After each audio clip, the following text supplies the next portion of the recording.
madamdamin ang huling papal audience ni Pope Benedict XVI sa bisperas ng kanyang pagbibitiw bilang Santo Papa. Sa harap ng libu-libong deboto, sinariwan niya ang kanyang 8 taong panunungkulan bilang lider ng simbahan. Narito ang ulat ni Sam Ramirez.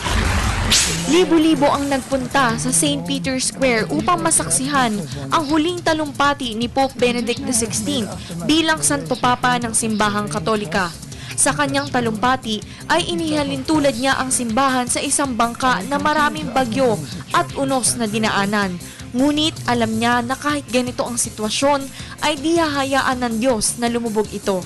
Patungkol naman sa kanyang pagbibitiw sa pwesto, sinabi ng Santo Papa na naramdaman niya ang paghina ng kanyang katawan at dahil dito ay humingi siya ng gabay sa Panginoon sa kanyang desisyon.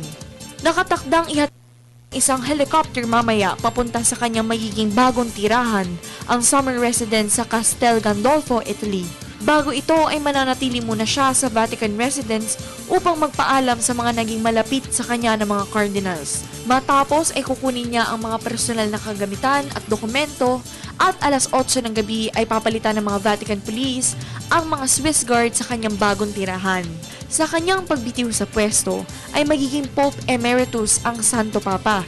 Ibig sabihin ay mananatili ang kanyang papal title na Benedict XVI at hindi siya babalik sa kanyang pangalan na Joseph Ratzinger, ang ginagamit niyang pangalan bago maging Santo Papa.